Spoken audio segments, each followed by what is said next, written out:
Решителност, амбиција и силни дипломатски потези на Македонија во САД. Премиерот Христијан Мицкоски уште еднаш со моќен говор го зацврсти местото на државата на глобалната сцена.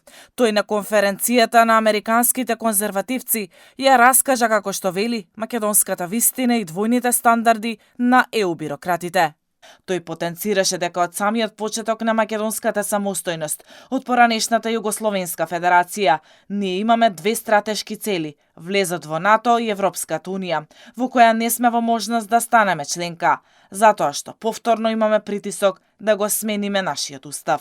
First one was to become a full-fledged member of NATO, and the second one was and is to become full-fledged member of EU, European Union.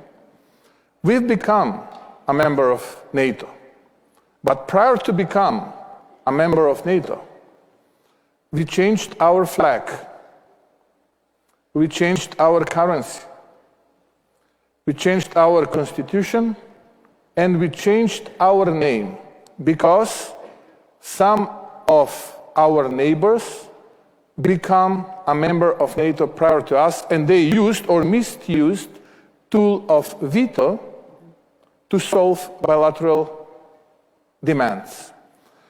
If this is not interference into the domestic issues, then what is it? Според Мицкоски, големиот притисок за промена на уставот е најголемата кочница за евроинтеграциите на Македонија.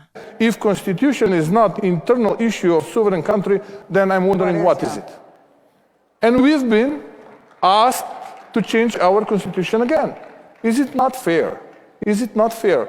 And when we are criticizing, when someone is criticizing the speech, which was, according to my humble opinion, again, I will say, very inspiring, then should point the finger to themselves and to see what they are doing.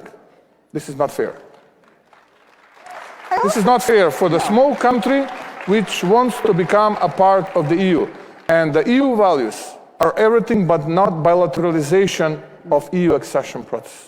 Мицкоски направи и паралела меѓу политичката ситуација во Македонија и САД, нагласувајќи дека како и Трамп и неговата влада извојувала убедлива победа со големо мнозинство. Граѓаните ја избраа промената, ја избраа Македонија, која е силна, стабилна и со јасна визија за иднината, кажа премиерот. Двете посети на Вашингтон на председателот на владата во 30 дена според експертите покажуваат дека односите со САД се на исклучително високо ниво.